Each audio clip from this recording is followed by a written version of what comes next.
I think that as the cases proceed, I am becoming at least more convinced that coins qualify as securities, at least many coins do, because they bear a lot of the elements of a traditional security of a stock. You're buying something, you hope that it increases in value. You hope that it increases in value because it's useful in some sort of context. I mean, it's like a stock enough that it fits within the description of what a securities transaction actually is.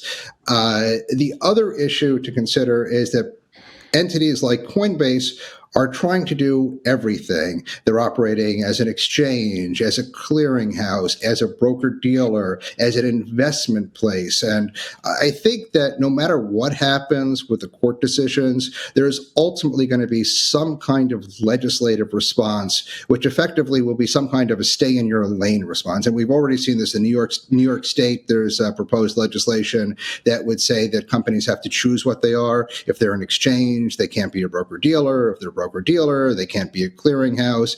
I wouldn't be surprised to ultimately see that on some kind of federal level.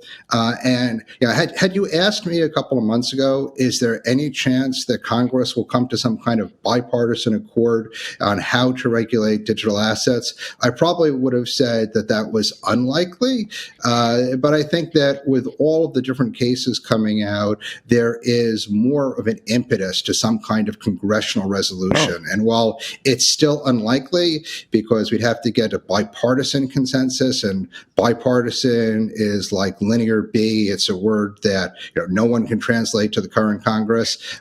But I think it's becoming too important for people to overlook it for much longer. So I'm slightly more optimistic to see a legislative resolution to this.